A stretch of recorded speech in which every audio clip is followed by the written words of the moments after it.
A sinkhole appeared at the secret base, destroying part of the perimeter. The military launched a drone to understand what had happened, but as soon as the device descended underground, it revealed something no one had ever suspected. Subscribe and tell us in the comments where you're watching from. The morning began like countless others on the isolated stretch of desert where the airbase stood, a place so far removed from ordinary life that even the sun seemed to rise differently, dragging its light slowly over the sand as if reluctant to touch the metal and concrete of the military installation. The base had awakened in its usual rhythm, with patrol vehicles already making their methodical rounds and maintenance crews preparing aircraft for the day's operations. The desert air held a cool sharpness that would soon give way to blistering heat, but for now it carried only the hum of distant turbines and the faint clatter of tools from open hangars. Within the perimeter, soldiers took their positions with mechanical discipline, exchanging brief greetings as shifts rotated. Everything had the feeling of predictable routine, the kind of structured monotony that came from years of unchanged procedure. Out on the tarmac, a handful of armored vehicles rested in their designated spots, some awaiting transport, others scheduled for inspection. Nearby, a small training jet stood secured in place, its technicians performing routine checks. Nothing in the scene suggested anything unusual. Nothing hinted at the moment that would fracture the morning and rewrite the day's purpose entirely. The first sign that something was wrong arrived almost imperceptibly, a tremor so faint it could have been mistaken for an engine ignition. A few pebbles skittered across the hard ground, a wrench clinked against a toolbox, and several personnel paused just long enough to glance at their surroundings before returning to their tasks. Then the vibration deepened. It rolled upward from beneath the concrete instead of through the air, a low and unnatural rumble that grew thicker and louder, as though some giant hidden just below the surface were shifting in its sleep. A technician near the training jet dropped his clipboard when the ground jolted sharply under his boots. The vibration became a violent shudder that knocked dust from ceiling pipes in the maintenance bay. The sound was not like an explosion, nor like distant thunder, but something in between, an overwhelming groan of earth under sudden strain.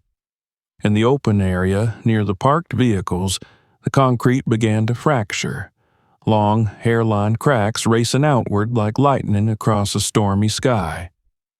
Soldiers shouted warnings as the ground swelled, then collapsed inward in a catastrophic ripple.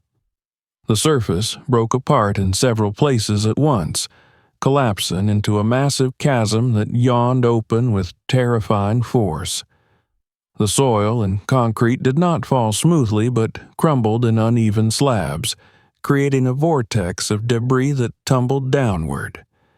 The armored vehicle closest to the center of the collapse lost its footing and slid toward the widening pit, its tires straining for grip on the crumbling surface. It hung for a second on a slanted piece of pavement, then tipped, metal shrieking as it plunged into the deepening void. Behind it, the truck carrying ammunition attempted to reverse, but the pavement under its rear wheels broke away. The driver barely escaped through his door before the vehicle pitched forward and disappeared into the swirling dust. The training jet fared no better. Its rear landing gear sank through the cracked surface, and the tilted fuselage tore free of its restraints. The nose pointed skyward for an instant before the weight imbalance pulled it back, sliding into the sinkhole until only the tail protruded above the dusty air, like the final marker of a swallowed monument. The ground continued collapsing for several long, horrible seconds before settling into an uneasy stillness, leaving behind an immense crater and the faint echo of destruction. The base reacted instantly. Klaxons blared across the complex, red warning lights flashed on poles around the perimeter, and automated alerts flooded the internal communication network. Soldiers rushed into formation as emergency protocols triggered lockdown procedures. Access roads leading toward the collapse zone were sealed within minutes as armored barriers snapped into place. The air filled with the sound of orders shouted over the din, each command carrying urgency, but also the practiced precision of personnel trained to withstand crisis. The dust cloud from the collapse lingered in the air, thick enough to partially obscure the jagged edge of the crater, which stretched wide enough to shock even the seasoned engineers arriving on scene. Senior officers converged on the site with the first wave of responders, their vehicles braking abruptly as they reached the unstable perimeter. The crater dominated the landscape like a wound ripped open in the earth. Its edges sloped sharply downward, a chaotic mixture of broken concrete slabs, twisted rebar, collapsed asphalt, and exposed earth. The walls of the sinkhole appeared uneven, some sections collapsing into natural formations, others revealing straight surfaces and metallic elements that had no business being beneath the base. From certain angles, the edges gleamed in the sunlight where metal had been torn cleanly by sudden pressure, not by natural geological forces. Engineers cautiously approached the lip, staying well back from the crumbling edges as they assessed the risk of further collapse. Several sections of the wall displayed disturbingly regular shapes, as though vertical spaces had been carved underground. One of the officers questioned whether the crater had intersected a previously unknown storage space or an abandoned structure from an older phase of the base, but the engineers quickly dismissed that idea. No such chamber appeared in any record. Whatever lay beneath them had not been built by the military. The realization settled heavily among those gathered at the scene. With the dust still trailing through the air, the commanding officer requested immediate deployment of reconnaissance tools. Ground-penetrating sensors were set up, and a compact drone designed for subterranean inspection was prepared for descent. Technicians synchronized its cameras and signal boosters, confirming that the tether line was secured. The device was then lowered carefully into the chasm, its lights casting stark beams across the jagged surfaces. The live feed displayed on handheld monitors revealed eerie layers of broken structure, as if the collapse had peeled back the earth to uncover hidden passages. The deeper the drone traveled, the stranger the formations became. The walls shifted from raw soil and fractured concrete to patterns that suggested deliberate construction. Smooth, vertical lines, symmetrically placed support beams, segments that resembled reinforced tunnel struts. The team exchanged uneasy glances as the drone drifted toward what appeared to be the entrance of a horizontal passage carved into the wall of the sinkhole. The structure was unmistakably artificial, built with a consistency and precision that only human hands and modern tools could achieve. The drone descended further, passing through the opening, its lights illuminating the unmistakable interior of a man-made tunnel. The walls were lined with reinforced supports that looked neither decayed nor aged. In fact, they appeared relatively new. Dust clung to them, but there were no signs of rust or erosion.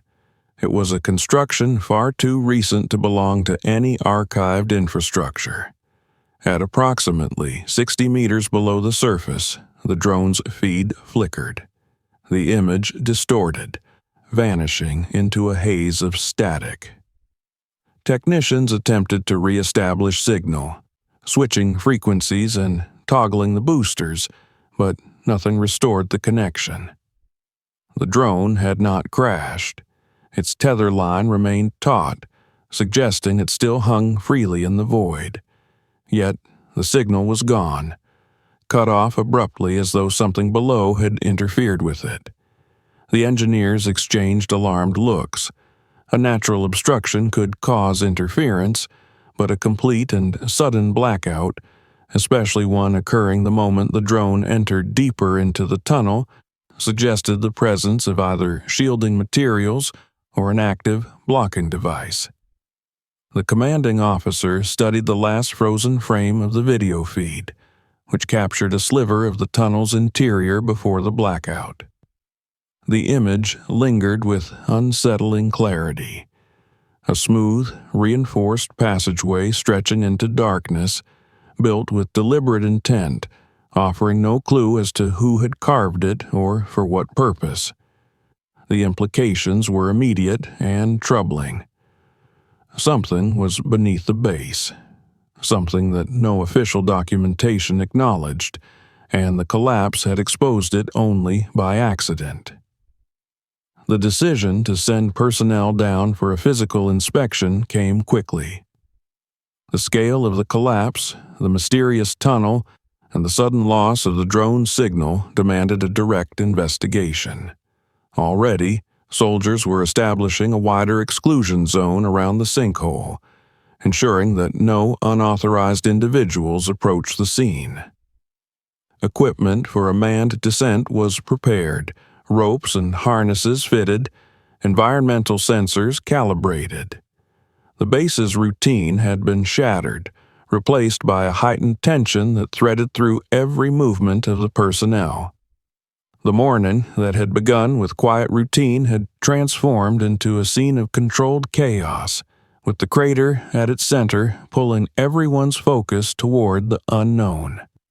From the edge of the chasm, the commanding officer looked down into the dim, jagged depths, aware that whatever waited in the darkness was far more complex than a simple geological failure. The collapse had uncovered a hidden world beneath the base, one that someone had built with purpose and secrecy. As dust settled and preparations for descent continued, a single thought pressed upon him with growing weight. This was not the end of the mystery. This was merely the beginning. The preparations for the descent began almost immediately after the drone's signal vanished, as though the abrupt silence from below had swept the last traces of hesitation from the minds of those responsible for the investigation. The crater remained disturbingly still, as if it were holding its breath, the sunlight falling weakly across the jagged layers of broken earth and metal. Engineers, soldiers, and specialized rescue personnel moved with controlled urgency, their movements guided by decades-old emergency procedures that had never anticipated a situation quite like this one. The air retained a faint mixture of dust and the unsettled tension of a base that had only begun to understand the enormity of what had just been uncovered. Orders traveled quickly across radios, each crisp and urgent, echoing over the hum of machinery being unpacked near the crater's edge. While teams secured the perimeter, a specialized unit assembled the equipment required for a manned descent. Harnesses were laid out, adjusted, and tested with methodical precision. Heavy-duty ropes were checked, rechecked, and anchored into reinforced steel fixtures newly drilled into stable ground outside the radius of collapse. Environmental monitors were calibrated to measure air composition in the depths below, a necessary precaution when facing unknown subterranean spaces. The base's medical team waited on standby within eyesight of the sinkhole, prepared for anything from toxic gas exposure to structural failure. Every motion carried the weight of uncertainty, for no one knew what lay beneath the surface or what risks awaited the first team to step into that darkness. Once the final safety checks were completed, the first descent team gathered near the edge. They exchanged brief glances, not of fear, but of acknowledgement. This was the kind of moment that defined their purpose. As they moved into position and secured their harnesses, the air grew heavier, as though the crater itself radiated an invisible gravity. The commanding officer, still reviewing the last frozen image from the drone's feed, gave the final nod. The team began their descent, lowering themselves carefully along the uneven walls of the sinkhole, their boots occasionally striking loose stones that tumbled down ahead of them into the shadows. The sunlight faded as the team progressed downward, replaced by the artificial beams of their helmets cutting narrow paths through the lingering dust. The depth became more apparent with every meter.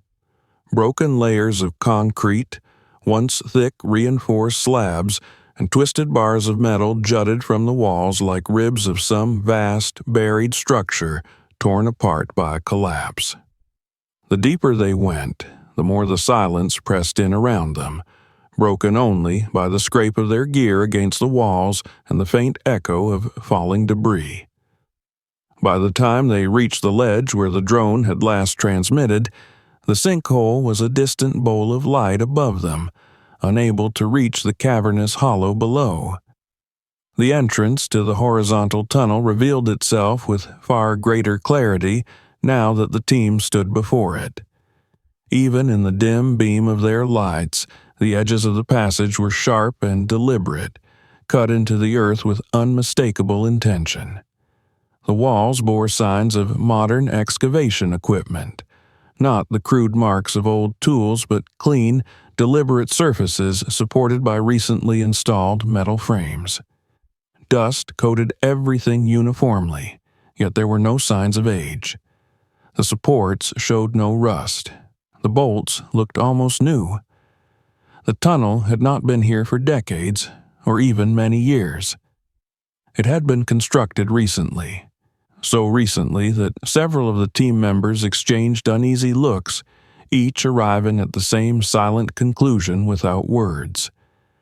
The air inside the passage felt different, as though it carried a subtle chill that did not match the heat rising from the desert above. The team stepped inside cautiously, their lights revealing a straight path that extended far beyond what the drone had captured before the signal vanished. The ground showed signs of frequent use, boot prints pressed into the fine dust, tracks resembling those of narrow cartwheels, and subtle indentations that suggested heavy loads had been dragged or wheeled deeper into the earth. The distribution of dust itself told a story. Some areas were evenly layered, untouched for days perhaps, while others revealed fresh disturbances where movement had occurred more recently. These traces did not belong to animals or natural shifts. They were purposeful human signatures. As the team progressed deeper, the tunnel widened slightly. They observed how the reinforcement beams were arranged with an engineer's logic, installed at calculated intervals to support the weight of the earth overhead. The mere existence of such a structure beneath a military base, without documentation, was astonishing. The team members spoke sparingly, each aware that even a whisper echoed strangely in the confined space. The silence was not merely absence of sound. It felt charged, filled with the weight of secrecy and the sensation of being somewhere no one was meant to enter. It did not take long before they discovered the first hidden chamber. One of the technicians noticed a faintly outlined rectangular shape along the right wall, a surface that did not match the surrounding stone. Closer inspection revealed it to be a concealed panel fashioned from composite material and coated with a thin layer of dust for camouflage. When they pried it open, it swung inward effortlessly, as though it had been maintained recently. Behind it lay a compact room, large enough for several people to work in or store equipment.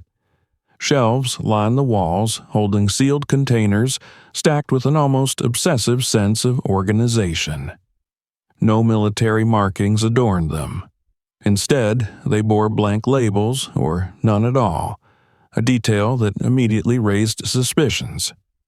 Opening the containers revealed their contents: ammunition boxes filled with rounds of various calibers, industrial-strength tools, oxygen tanks, coiled ropes, and heavy-duty construction equipment. There were portable generators, fuel canisters, and ventilation fans designed for underground use. The equipment was civilian in origin, but the breadth and arrangement suggested more than casual use. Everything implied prolonged activity, foresight, and a large-scale operation executed with secrecy in mind.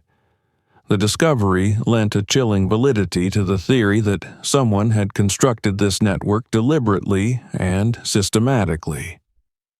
The team moved on through the tunnel, their pace steady but increasingly wary.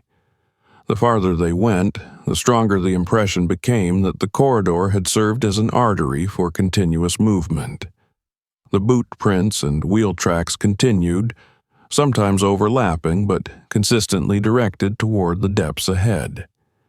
At certain points, the tunnel intersected with older structures, relics from previous decades of base development. These passages bore the signature of an earlier era, with rusted metal, faded stenciling, and outdated fixtures from forgotten infrastructure projects. The newer tunnel passed through these older cavities seamlessly, incorporating their space when useful and bypassing them when not. Whoever built this system had access to information beyond public or military record, possessing knowledge of obsolete tunnels long lost to official documentation.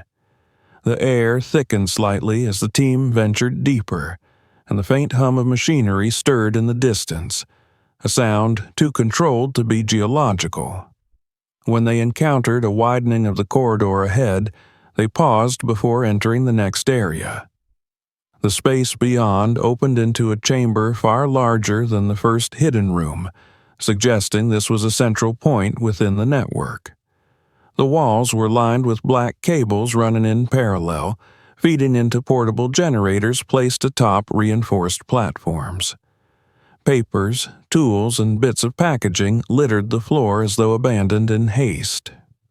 The room had clearly served as an underground operations center. Maps and diagrams were affixed to the walls, illuminated by the team's flashlights. As the lights passed over them, the outlines of strategic routes became visible.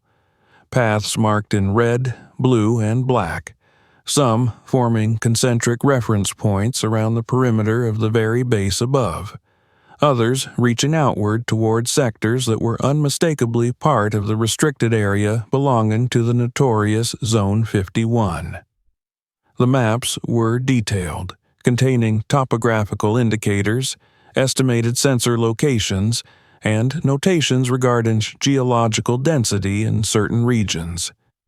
It did not take long to notice that the tunnel they now stood in was drawn on several maps, marked as a primary approach route toward one specific location within the adjacent restricted zone.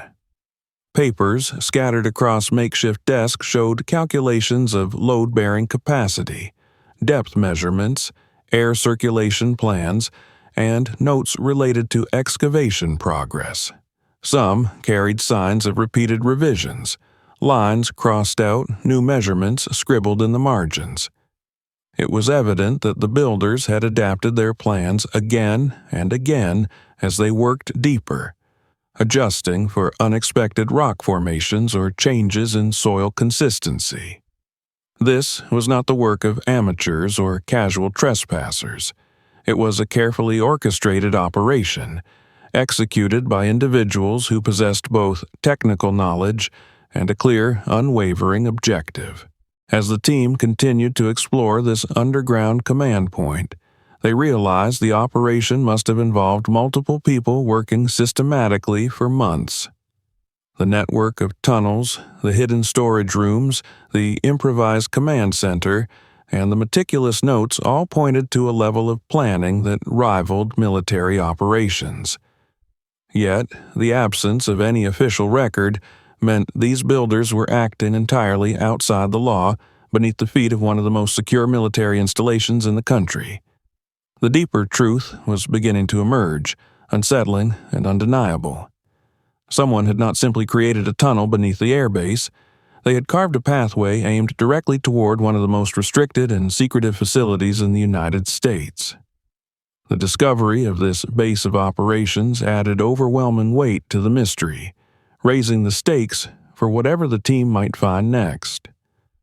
The team members exchanged glances that revealed the same growing awareness. This tunnel was not an isolated act. It was a deliberate attempt to infiltrate a place not meant to be entered, a place that had been shielded for decades by secrecy, speculation, and layers of defense. Whatever had compelled the builders to risk constructing such an elaborate route into forbidden territory remained unknown, but the scope of their ambition was unmistakable. The team pressed on, following the tunnel's descent deeper underground. The sense of danger sharpened not just because of the physical risks of collapse or structural instability, but because they now walked through a structure that represented a direct violation of national security. The mystery from above had led them here, and the path ahead promised only more disturbing revelations. The collapse of the ground had exposed not just a sinkhole, but the threshold of a hidden world carved in defiance of every barrier meant to keep intruders out. The deeper they went, the clearer it became that this discovery was neither accidental nor isolated. It was part of something far greater, and the truth of it waited in the dark ahead. The deeper the team moved into the tunnel, the more the atmosphere changed around them. What had begun as a cautious descent into a damaged cavity beneath the base had turned into a journey through a hidden structure of staggering ambition. The air grew denser, not with dust alone, but with the weight of secrecy, the sense that every new corridor they entered had been created with a purpose no one had anticipated at dawn that morning. Their lights pierced the darkness ahead, revealing only narrow cones of vision, while everything outside those beams felt watchful and alive. The silence, broken only by the faint hum of machinery carried from somewhere deeper in the complex, gave the impression that the builders of this place had only just stepped out, leaving their work unfinished but not abandoned. The team reached a section of the tunnel where the walls curved more gradually and the ground beneath their boots sloped downward in a smooth, engineered gradient. This was no accidental shape. It reflected an understanding of load distribution and stress, the kind of calculation that came from someone who knew how to carve tunnels that could withstand significant pressure. Yet, as they continued forward, they entered a stretch where the tunnel's structural regularity abruptly fragmented. The smooth surface of the walls gave way to jagged breaks where beams had bent inward or snapped altogether. Large sections of compacted earth had spilled into the passage, some piled high enough to force the team to step over debris or squeeze through narrow gaps. The air felt heavier here, tinged with the smell of disturbed soil and exposed minerals. It became clear that they had reached the area directly beneath the sinkhole. The devastation of the collapse expressed itself in the twisted remains of the tunnel's supports. Metal beams that once stood vertical had buckled under the weight, some folded into grotesque shapes, others torn free entirely and scattered along the floor like discarded limbs. The ground above had sheared downward with such force that entire sections of the ceiling had broken loose, leaving only remnants of what had once been a carefully reinforced corridor. The team paused here, taking in the sight.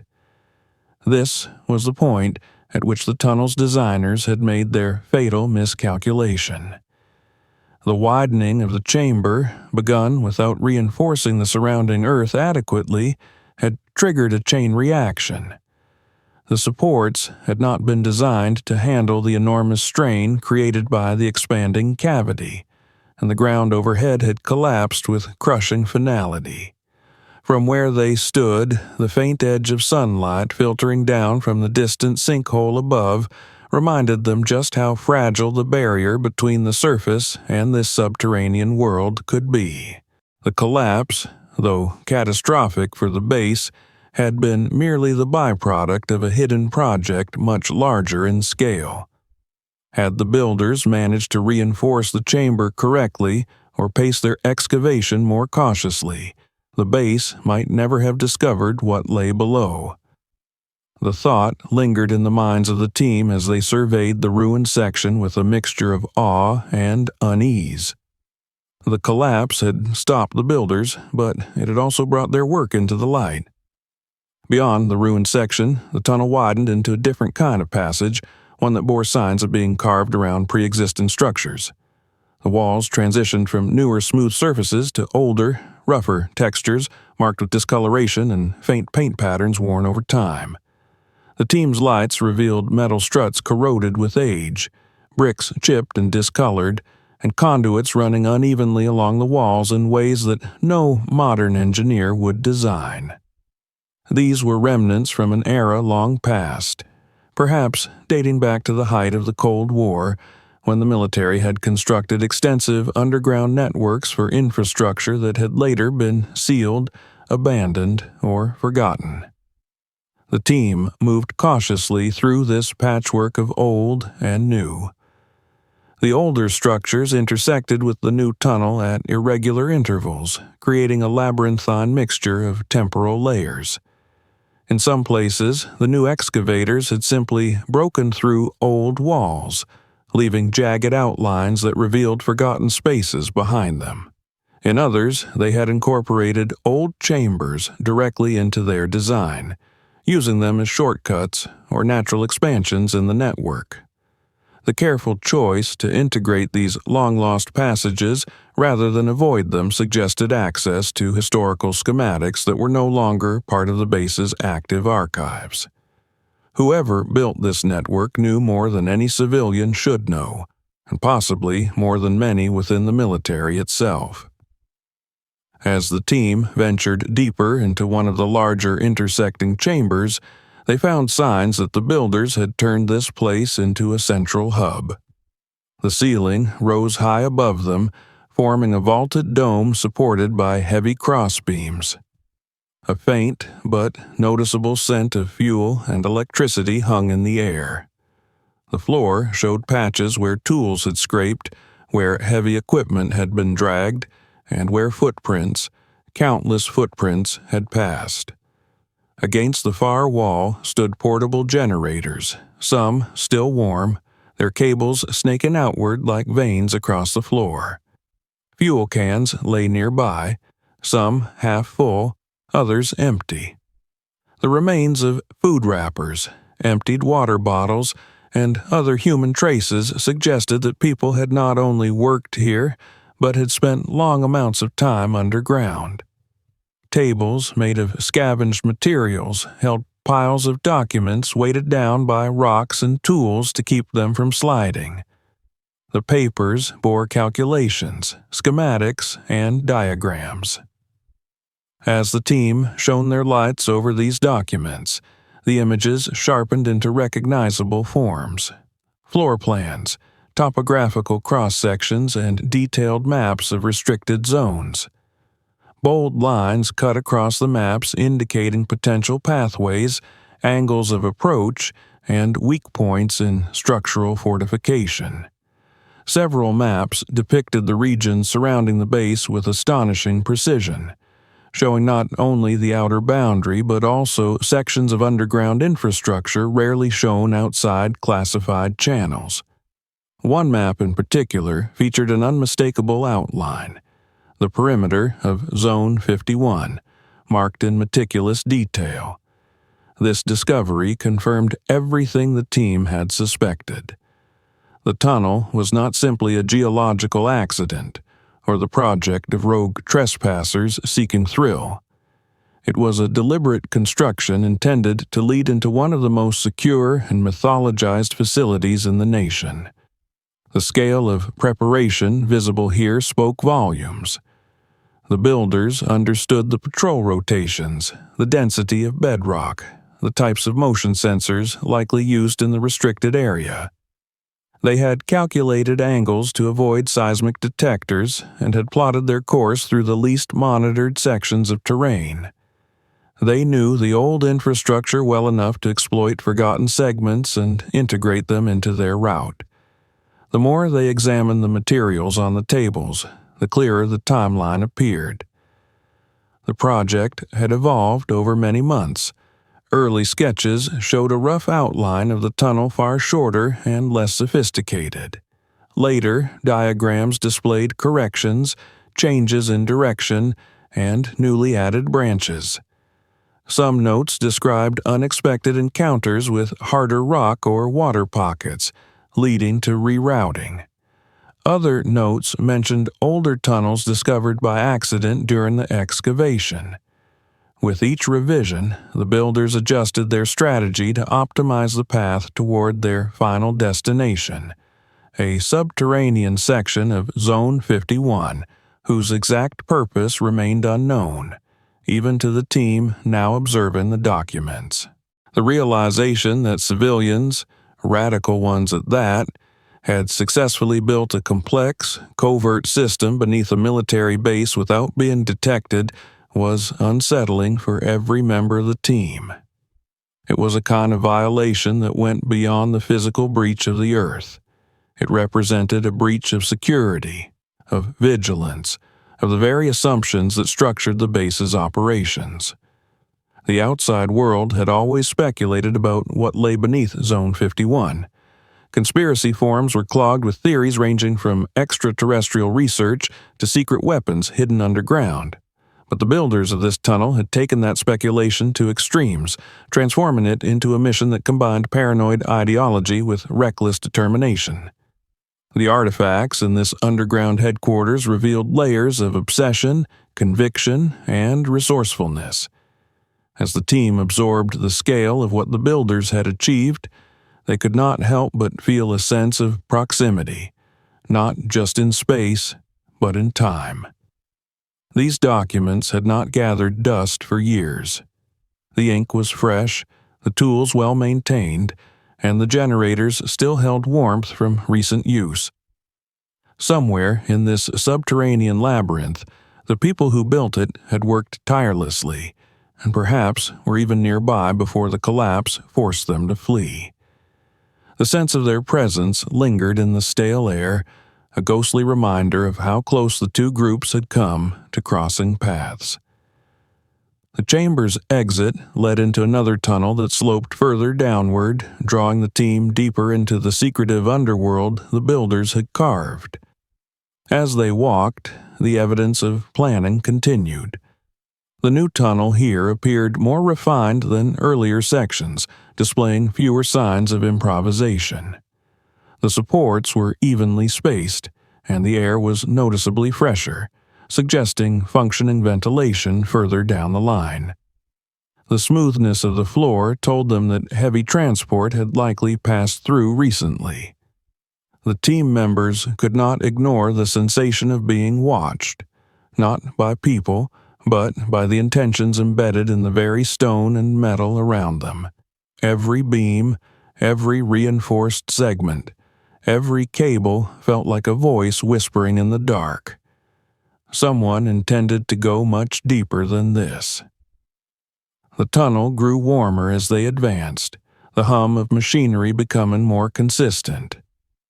The team realized they were approaching something significant, another junction or perhaps a second hub of activity. Their lights swept ahead, catching glimpses of more support beams and the unnatural symmetry of a deliberately crafted passageway. The mystery deepened with every step they took. The collapse that had torn open the earth above had revealed only the surface of a far more intricate and dangerous undertaking. The world beneath the airbase had transformed from an accidental sinkhole into a revelation of hidden architecture, a labyrinth built with purpose. The surface might have shown chaos, vehicles swallowed, ground ruptured, but below they now walked through corridors of intent. And the deeper they ventured, the clearer it became that the heart of this underground construction still lay ahead, waiting like a sealed chamber of secrets yet to be uncovered. The descent into the next stretch of the tunnel felt like crossing an invisible threshold, a point beyond which the air seemed heavier, the silence deeper, and the intentions of the builders unmistakably darker. What had begun as a hidden passage carved beneath a military base was now revealing itself to be something far more deliberate and dangerous, a path not merely toward secrecy, but toward destruction. The hum the team had heard faintly in the previous chamber grew clearer as they progressed, resolving into a low mechanical vibration. It pulsed through the reinforced walls, a rhythmic reminder that somewhere ahead, machines still operated, still served a purpose even after their operators had fled. The lights from the team's helmets cast long, wavering shadows that danced unnaturally along the metal supports, and at times it felt as if the shadows moved with intent rather than by the laws of physics. The corridor sloped downward in a gradual descent, engineered with a precision that made clear the builders had intended to transport heavy equipment through it. The floor bore signs of repeated movement. Fine dust smeared into darkened streaks from the friction of cartwheels and narrow gouges suggested that boxes or machinery had been dragged through during periods when speed mattered more than caution. The air carried a faint, artificial dryness, like the sterile breeze emitted by underground ventilation. The team followed this subtle current deeper, the sense of purpose embedded in the path sharpening with every step they took. As they rounded a bend, the tunnel's walls widened again, and the chamber that opened before them was larger than any they had encountered so far. The space rose higher than the beams of their lights could fully reveal. The echoes of their footsteps lingered far longer than expected, bouncing against surfaces they could not yet see. The room's faint odor was not one of decay, but something sterner and more chemical. Fuel vapors, metallic dust, and the cold tang of oxidized explosives barely concealed beneath layers of earth. When their lights swept across the first stacks of crates arranged with almost military precision, they realized what they had found. The crates stood in uniform rows, each identical in size and shape, constructed from reinforced composite materials and sealed with industrial clamps. Even before the team approached them, the markings, though mostly scraped off or obscured, gave subtle hints. The thickness of the crates, the reinforced edges, the distinctive clamps, all were features known to those who dealt with demolition materials. As the team's lights focused on the labels that had not been fully erased, they saw faint impressions where stenciled warnings had once been. The outlines of triangles, the ghostly remains of numerical codes, and an occasional partially scratched-out word were enough to confirm their suspicions. These crates contained high-grade explosives. The reality of this discovery settled over the team like a suffocating weight. There was no plausible scenario in which such quantities of demolition-grade material could exist beneath a military base without authorization. Someone had smuggled these materials into the subterranean labyrinth and done so in quantities large enough to devastate underground structures. The placement of the crates, stacked methodically, secured with precision, was not the work of amateurs. Whoever had planned this operation understood demolition tactics intimately, and they had intended to use these explosives not in isolated charges, but in a coordinated detonation designed to pierce through reinforced barriers. The team moved cautiously between the rows. Some crates had been opened, revealing their lethal contents. Blocks of stabilized explosives wrapped in protective casings, coils of detonation cord, bundles of shaped charges engineered to focus explosive force in precise directions. In several crates, components lay arranged in neat rows, as if prepared for assembly. Digital timers with rugged casings rested beside detonators, all dormant yet appearing fully operational.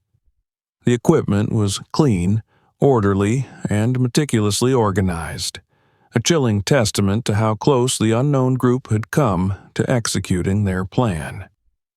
Further into the chamber, the team discovered a section where complex wiring diagrams littered a makeshift table.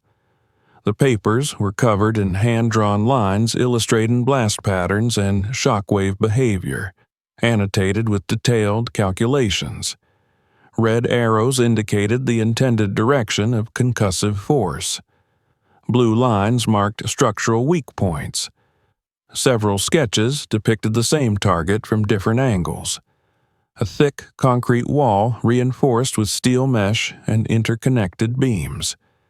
The target was drawn repeatedly, each time with notes about angles, charge placement, and predicted breach dimensions. It was clear this wall was not part of the tunnel network but belonged to an entirely different structure deeper underground. Cross-referencing the map pinned beside the diagrams with their own knowledge of classified infrastructure, the team realized with dawning disbelief that the wall in question was part of the underground perimeter of Zone 51. The builders had intended not to explore or observe, but to force their way through the subterranean defenses of one of the most heavily guarded facilities in the country, and they had nearly completed the tools required for such an incursion. As the team ventured deeper into the chamber, the glow of abandoned work lights appeared ahead, their bulbs weak but still functional due to compact generators humming quietly nearby. The flickering lights cast hazy illumination across the floor, revealing an area where work had clearly been halted mid-preparation. Half-empty crates lay open, their contents scattered. Several shaped charges had been partially assembled. Detonation cords were unrolled but not connected. Someone had set up a workbench with clamps, pliers, and tools laid out neatly, yet the bench bore the unmistakable sign that its user had left in haste. The tools remained aligned, but the project lay incomplete, as though an urgent shout had forced them to abandon everything and flee. This impression was strengthened by the presence of a half-eaten ration bar sitting on the bench, one end bitten off, still in its wrapper. An overturned chair lay nearby, and its legs angled awkwardly as if knocked aside during a sudden exit. The flashlight on the ground, still on, though its battery was nearly dead, indicated that someone had dropped it without taking the time to retrieve it. The scene exuded an uncomfortable sense of immediacy. They had not left days ago. They had likely been here mere hours before the collapse above disrupted their operation.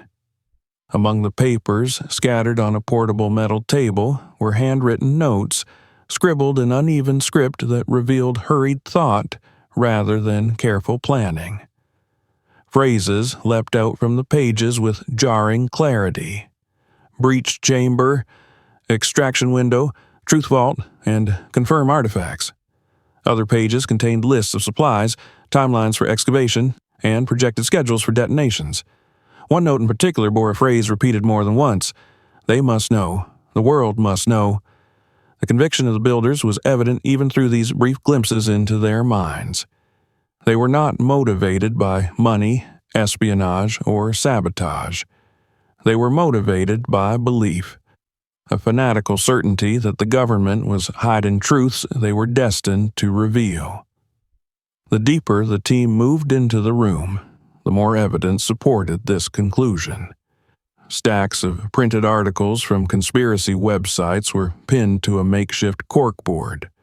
Photos of supposed sightings, diagrams of alien craft drawn by anonymous witnesses, and lists of alleged cover-ups cluttered the surface.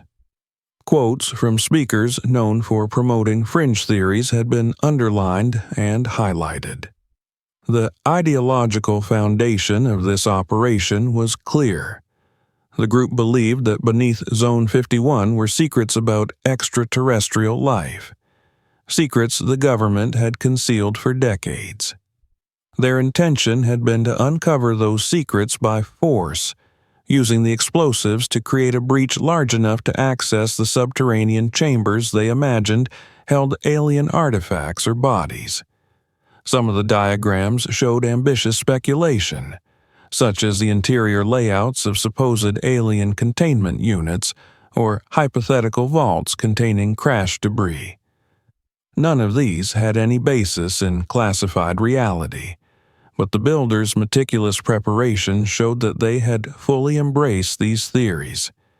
They had convinced themselves that the only way to expose the truth was to break through the secure underground barriers.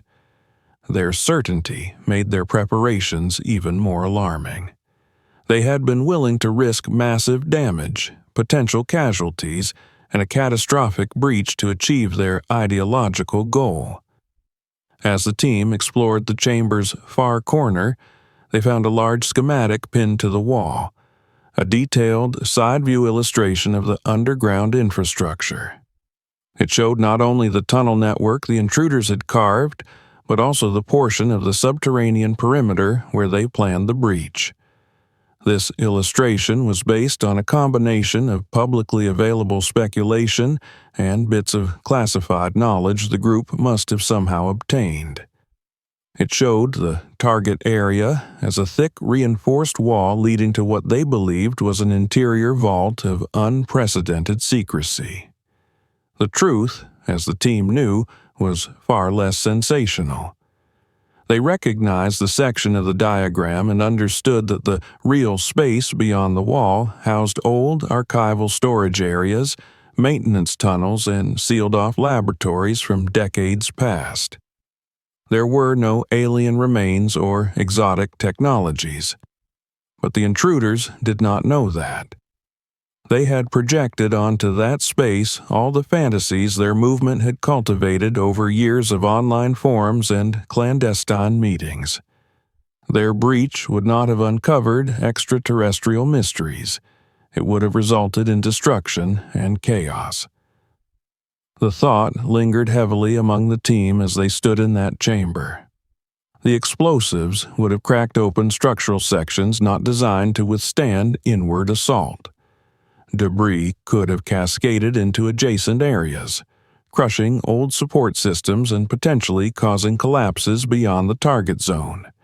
If the builders had succeeded, the consequences could have ranged from localized cave-ins to catastrophic structural failures affecting the integrity of the entire subterranean complex. The sensation of standing in the midst of such potential devastation left the team chilled. They had entered this tunnel expecting danger, but not this magnitude of threat, nor this kind of misguided fervor. The intruders were not military-trained operatives or foreign agents. They were civilians driven by ideology, radicalized by the belief that the government was hiding the truth from humanity. And, despite their lack of formal training, they had managed to build something that came dangerously close to breaching a restricted military zone. In the dim light of the chamber, amid crates of explosives, incomplete devices, and scattered remnants of hurried departure, the team recognized the full scale of what they had stumbled upon. The collapse above had halted the operation, but only by chance. Had the tunnel not given way, the builders might have completed their preparations and carried out the largest unauthorized subterranean incursion in the base's history. The team remained silent for several long moments, the gravity of the discovery settling into their bones. The machinery still hummed, the abandoned work lights flickered, and the air felt close and heavy, as though saturated with the intent left behind by those who had fled. The team knew that they had to continue deeper, that this chamber was not the end of the tunnel, but merely another waypoint in a path leading toward a confrontation with something even more complex. The minds behind this operation, the ideology that drove them, and the full extent of the threat they represented. The silence that settled over the chamber after the team finished examining the explosives felt heavier than the earth pressing down above them. The hum of the generators, the faint flicker of the dying work lights, the stale air, everything contributed to the suffocating realization of how close the base had come to facing a catastrophe engineered not by a foreign power or a rogue military faction, but by civilians driven by obsession. As the team moved away from the explosives room, no one spoke for a long while. The enormity of what they had found shadowed their steps, and every light beam cast across the tunnel walls seemed to reveal more evidence of a conspiracy that had been meticulously planned and executed beneath their feet. The tunnel ahead narrowed slightly, then curved, leading into a sloping passage that bore far fewer signs of collapse. The floor showed tracks that were clearer, less buried beneath dust, as though traffic here had been more frequent and more recent. Scattered footprints appeared in clusters, some deep and sharply defined, others fading into softer impressions. These overlapping patterns suggested numerous individuals had traveled this way repeatedly, forming a well-established path through the network. In places, the dust was disturbed in broad, sweeping arcs, the kind made when heavy objects are dragged or wheeled through with urgency. Each trace told a story of movement and purpose. No part of this tunnel had been idle. The deeper the team progressed, the more artifacts of everyday human presence they encountered. A strip of cloth snagged on a protruding beam, a broken clasp from a backpack, a discarded multi-tool lying near the wall. Someone had dropped a flashlight battery, which had rolled into a small crevice where it had lain undisturbed. Scattered debris formed a mosaic of habits and routines, the residues of long nights spent underground. Nothing here belonged to someone making a single reckless intrusion. Everything pointed to months, perhaps even more than a year of continuous work. The team followed the slope until it leveled into another broad chamber, though smaller than the explosives room. This space, however, bore an entirely different character. Rather than stacks of crates and diagrams for demolition, it was crowded with personal items and supplies that suggested people had used it not just as a workspace, but as a base of operations where they spent extended stretches of time. Sleeping rolls lay in the corners, still flattened as if they had been used recently. Pile after pile of empty water bottles formed small clusters abandoned hastily. A few aluminum food wrappers lay scattered, their edges torn open with impatience. There was even a portable stove, cooled and dark, but still smelling faintly of something chemical and artificial. A mug sat beside it, half filled with a liquid that had long since dried into a sticky smear. Everything in the room told the story of people who had not simply worked here. They had lived here. They had eaten underground, slept underground, planned and argued and scribbled ideas underground. The walls bore scratch marks where someone had repeatedly pushed furniture or equipment against them. In another corner, a stack of notebooks sat half-toppled over, pages bristling with handwritten notes. The team approached them cautiously, flipping through pages filled with dense writing, sketches, and symbols. The notebooks revealed the builders' minds with startling clarity. Some pages cataloged engineering calculations. Others contained hand-drawn maps of the tunnels, but integrated among these were deeply personal entries, fragments of thought, conviction, and paranoia. One notebook contained an entry written in hurried strokes, describing how the tunnels were the only way to bypass government surveillance. Another page held a manifesto-like statement. If we do not act, humanity will never learn what they hide beneath the desert.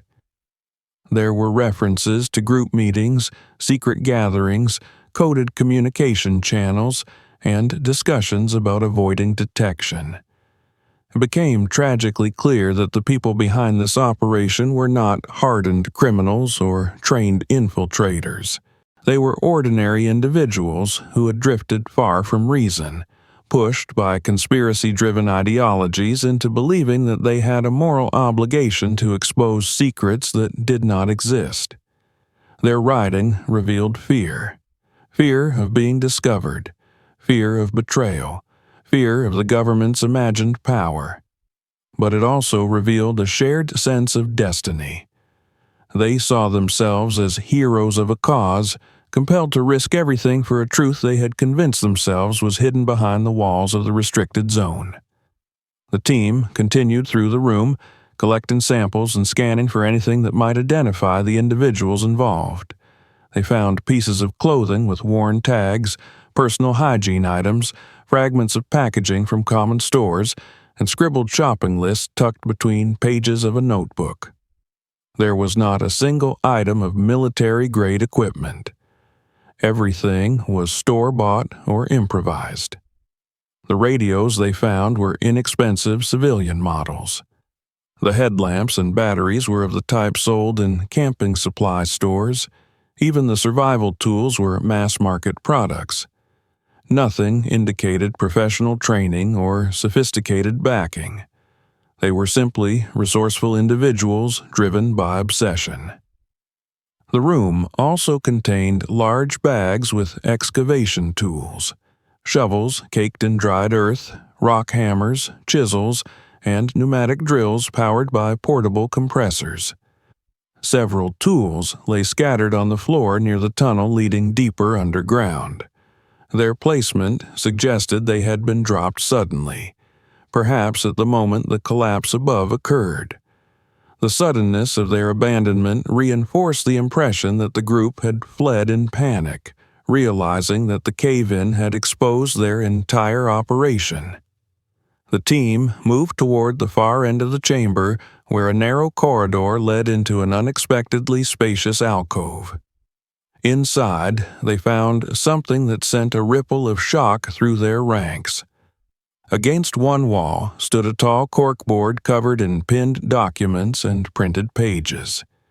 The papers were arranged in chaotic clusters, connected by strings and tape, forming networks of ideas resembling a conspiracy theorist's map of the universe.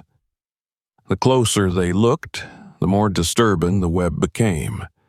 The pinned documents included news clippings about alleged sightings near the base, blurry photographs of lights in the sky, grainy images purporting to show spacecraft, and heavily annotated printouts from fringe websites discussing theories about extraterrestrial life. Some papers contained transcripts of interviews with supposed witnesses. Others featured diagrams of alien anatomy, drawn with speculative imagination rather than scientific knowledge. Each piece connected to another with strings that formed lines radiating outward from a central pinned phrase, "Secrets buried below." The team stared in silence at this visual representation of the ideology driving the entire operation. There were notes about government suppression and deep underground vaults, all written in escalating handwriting, as though the writer had grown increasingly convinced of their mission. Some pages contained warnings. "We are running out of time. They cannot silence the truth forever," and "We must reach the vault before they relocate everything." These were not the thoughts of cold, calculated infiltrators, but of people who had descended deep into paranoia. The team understood now who they were dealing with. These were not spies. These were not saboteurs. They were zealots, radicalized civilians who believed they were fighting for humanity's right to know. Their actions were not driven by malice but by a distorted sense of purpose, and it was that sense of purpose that made them so dangerous. The next discovery came from a table tucked against the wall, where several digital devices lay in a tangled mess of wires and battery packs. Laptops, some with cracked screens, displayed folders named in cryptic sequences. Cameras stored images of tunnel sections and sketches referring to deeper parts of the restricted zone. There were flash drives, external hard drives, and memory cards labeled with markers such as proof_01, vault_entry, and evidence. But when the team opened the files, they discovered nothing but photos of blurry lights, distant aircraft, and vague silhouettes. The builders had believed they were uncovering definitive proof of extraterrestrial secrets, but their evidence was nothing more than ambiguous images fueled by confirmation bias. Yet, despite the lack of real proof, their conviction had only grown stronger. The team continued to compile information as they moved through the alcove. One corner held a metal cabinet containing additional records, meeting notes, timetables, and logs referencing excavation shifts. The logs indicated a systematic rotation of individuals, each taking turns digging and reinforcing tunnels. This operation had required not only conviction, but organization. The logs suggested the group had started with a small cluster of members and expanded as the work progressed. There were references to new volunteers joining, some messages written in encouraging tones, a community built around a shared mission. The final section of the chamber revealed a hidden compartment beneath a floor panel, concealed so cleverly it almost escaped notice. When the team lifted the panel, they found a set of documents sealed in a waterproof pouch. These pages contained perhaps the most vital information the group had guarded: plans for future expansion. One page revealed a sketched map of 3 additional tunnel routes, each aimed at different locations around the perimeter of the restricted zone. The lines were marked Phase 2, Phase 3, and Phase 4. Some sketches were mere outlines, but others showed partial digging schedules and intended entry points. The realization that the tunnel they had uncovered represented only the first stage of a larger network caused a heavy silence to settle over the team once more. This operation had only narrowly been prevented. The collapse had been an accident, a miscalculation on the builders' part, but without it, they would have continued burrowing deeper, expanding their access points, and potentially creating breaches in other sensitive locations. The scale of their ambition was far greater than they had initially feared. With each discovery, the team pieced together the psychological and logistical portrait of the group.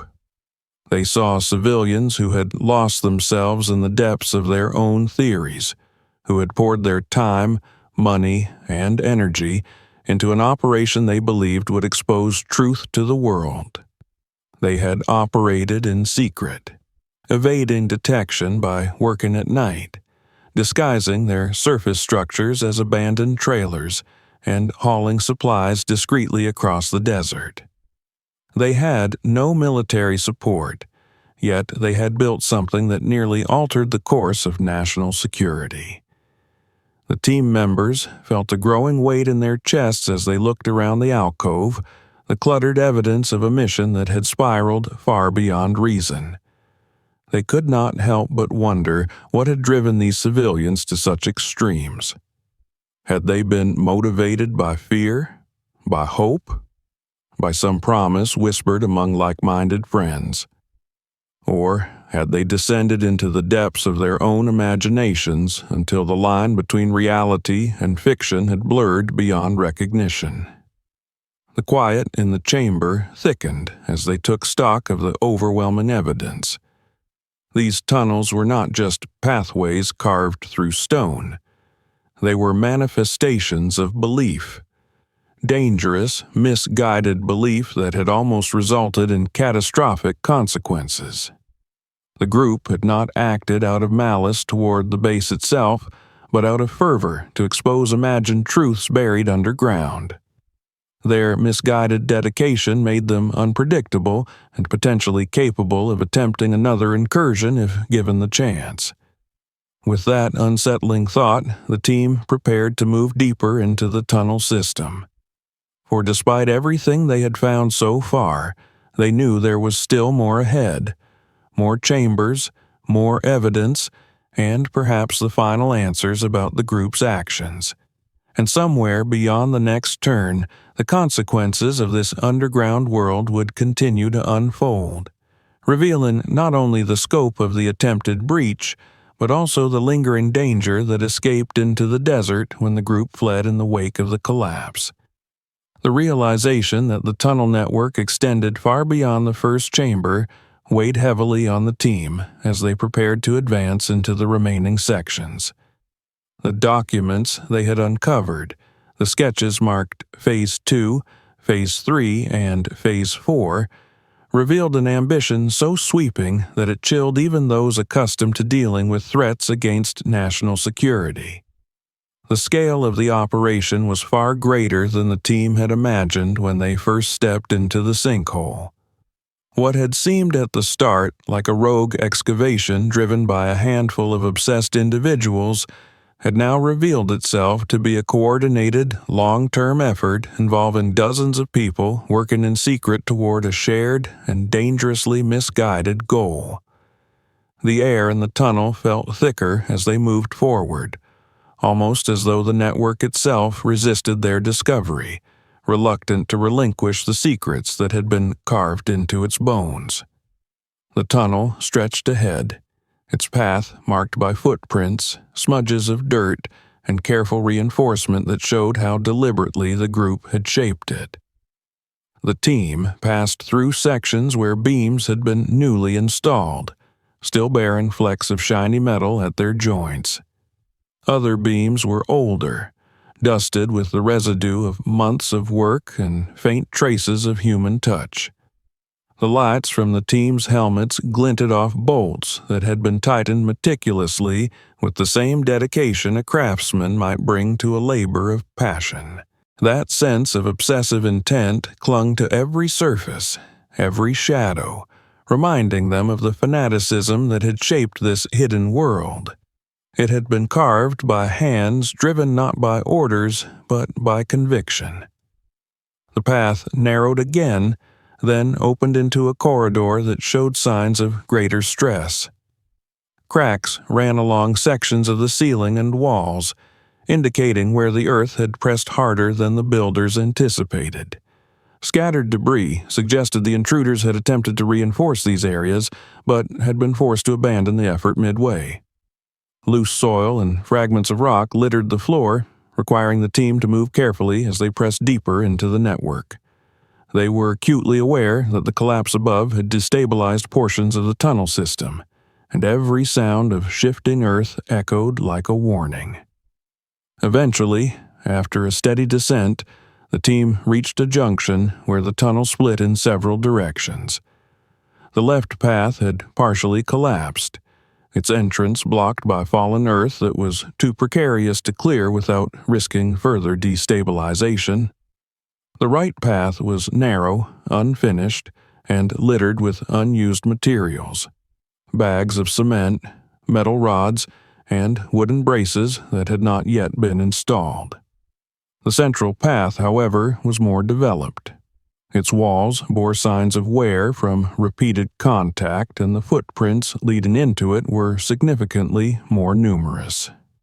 It was clear that this was the route the builders had used most frequently, and the team chose to follow it. The tunnel opened into a chamber larger than any they had encountered so far, a vast underground space carved with surprising architectural ambition. The ceiling rose high above them, supported by thick columns of reinforced concrete the intruders had poured themselves. The walls bore layers of geological strata, interrupted by patches of artificial reinforcement. It was a crude fusion of natural cavern and human construction, and it radiated an eerie sense of temporary permanence, as if the builders had intended it to serve as the heart of their operation. The air inside felt heavy and cold, and the buzzing of machinery from a distant corner reverberated against the vastness of the chamber. The team spread out to examine the space.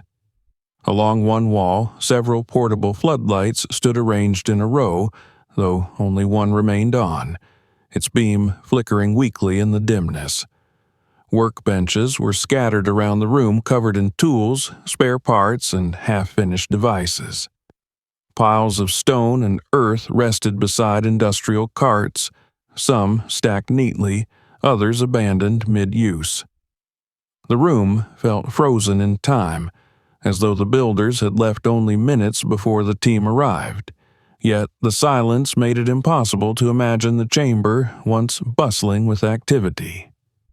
Near the center of the chamber was a set of larger tables upon which lay more detailed blueprints, sketches, and paper fragments. These documents were spread out with less order than in the earlier chambers, perhaps because the builders had been revising plans rapidly before their abrupt retreat. The largest diagram on the table was a cross-sectional illustration of the subterranean landscape between the base and Zone 51. It showed elevation lines, geological layers, and force vectors for controlled explosions. Certain areas had been circled in red, indicating points of structural weakness. Notes scribbled alongside detailed calculations provided instructions for the placement of explosives to maximize the likelihood of breaching interior walls without triggering a complete collapse. The team studied the diagrams intently, recognizing the unprecedented threat these plans represented. By using industrial-grade explosives in such proximity to restricted military infrastructure, the intruders risked not only destroying valuable archives and structural support systems, but also causing widespread damage to the sensitive equipment stored in deeper sectors. Had the builders succeeded, the resulting destruction might have compromised the very security of the region, creating gaps in the protective layers that shielded the restricted zone from unauthorized intrusion. It had not been a misguided attempt to uncover harmless secrets. It was an ideologically motivated act of intrusion that could have triggered a disaster. As the team examined the central chamber, the gravity of the situation grew clearer. They found maps detailing not only the original tunnel, but also rough plans for additional networks that branched away from the main route. These plans outlined excavation points at distant locations, some miles from the base, intended to serve as alternative entry points into the restricted area. Some were partially developed, indicated by subtle markings on the walls and ceilings of adjacent tunnels. Others had not yet been started but were marked on the maps with flourishes of intent. The builders had envisioned an entire underground system, a web of routes converging on sensitive areas, each designed to bypass different layers of detection and defense. The scale of the ambition was staggering. In the corner of the chamber, the team found another structure, a partitioned section created with metal sheets and salvaged materials. Behind this improvised barrier, they discovered a space that appeared to have been used as a private meeting area or command station. A small radio transmitter sat atop a stack of crates, its wires coiled like veins across the floor. Nearby, a folding table held a large binder filled with typed pages mixed with handwritten annotations. As the team flipped through the binder, they recognized it as a centralized compilation of the group's goals, strategies, and ideological foundations. Here, the intruders had documented their discussions, argued their theories, and clarified their objectives. It was a manifesto condensed into a manual, written with fervent conviction. The pages revealed a disturbing blend of half-remembered scientific concepts, speculation taken from unverified sources, and interpretations of historical events distorted to fit the group's narrative. Some entries mentioned alleged sightings and reports that had long been debunked. Others spoke of vaults containing extraterrestrial technology. There were claims that the government had reverse-engineered alien spacecraft and stored the remnants deep underground. These ideas had fueled their determination and shaped their plans for breaching the subterranean perimeter. The binder outlined multiple phases for the operation, including excavation, reinforcement, infiltration, and eventual extraction of evidence. It all pointed to a group so deeply embedded in their beliefs that no amount of rational information could have dissuaded them. One section of the binder contained communication logs between the group members. These logs referenced recruitment of new volunteers, coordination of excavation shifts, and strategies to avoid detection by satellite surveillance. The group had communicated through encrypted channels and used coded language to describe their progress. The logs also revealed tensions within the group, disagreements about tunnel placement, concerns about structural stability, and fears that their operation might be discovered prematurely. The collapse above must have felt like an inevitable disaster to them, confirming their fears and prompting their sudden flight.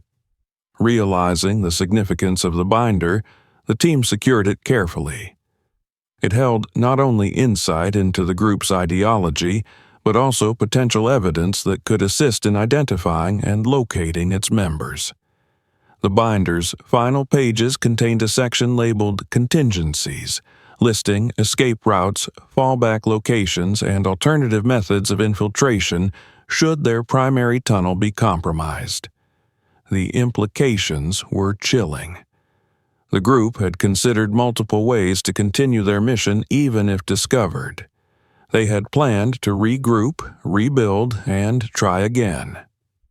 As the team continued through the central chamber, they found evidence that the builders had attempted to establish secondary access points.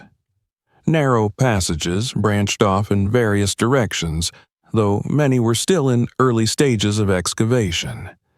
These unfinished tunnels revealed the group's ambition to create redundancies in their network, ensuring that if one tunnel failed, others would remain viable. Some branch points were marked with chalk lines indicating intended depth and direction, while others bore hastily written notes encouraging the team to continue after breach. The evidence suggested that the group had not been discouraged by obstacles, but had instead adapted their plans as they encountered challenges. The team followed one of the partially completed branches until they reached an area where the builders had clearly encountered difficulties. The tunnel ended abruptly in a section of unusually dense rock. The walls bore the marks of repeated attempts to break through with drills and chisels, but the progress had been slow. Abandoned tools lay scattered across the floor, some damaged from overuse. The team paused here, recognizing that the builders had been pushing themselves to their limits, driven by an unrelenting desire to uncover what they believed lay ahead. Returning to the main chamber, the team examined the final corner, a narrow alcove that might easily have gone unnoticed without careful inspection, but its significance became apparent almost immediately. A hidden compartment lay beneath a metal plate bolted into the floor. When the team removed the bolts and lifted the panel, they discovered a weatherproof case containing the additional documents referenced earlier. These were the plans for the 3 more tunnel systems the builders intended to dig. The sketches were crude but detailed enough to reveal entry points, excavation strategies, and intended targets.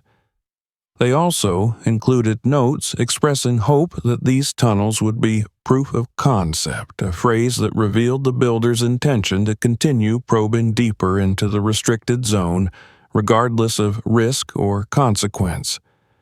The team knew that securing this evidence was critical. These plans represented future threats, attempts that could still be carried out by the individuals who had abandoned the tunnels. The collapse had halted them for now, but nothing in the documents suggested they had given up. Their writings spoke repeatedly of resilience, of continuing until the truth was revealed. These were people who would retreat only to regroup, and the team understood that unless they were identified and apprehended, the threat would linger like a shadow beneath the desert. With the chamber thoroughly examined, the team prepared to begin the process of neutralizing the tunnel system. They knew it would require careful coordination. They had to ensure that the explosive materials were safely removed, the reinforced structures systematically dismantled, and the tunnels collapsed in controlled sections to prevent further underground instability. The team contacted the surface to request reinforcements, demolition experts, structural engineers, and additional personnel. They relayed the significance of what had been discovered and emphasized the need for immediate action.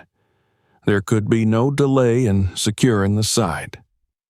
In the following hours, teams began arriving to assist in the complex task of clearing the tunnels. The explosives were cataloged, neutralized, and transported to secure containment areas. The diagrams, binders, notebooks, and digital devices were gathered as evidence, each item carefully packed to preserve its forensic integrity. Engineers evaluated the tunnel system, identifying points that required immediate reinforcement before controlled collapse could begin. The team coordinated with these experts, guiding them through the network and highlighting areas of concern. As the work progressed, another layer of operational complexity revealed itself. The personnel tasked with securing the site had to navigate the challenge of dismantling a structure designed with secrecy in mind. Many of the tunnels were inherently unstable due to the rushed and unconventional methods used by the builders. Some passages were too narrow for large equipment, requiring delicate work with portable gear.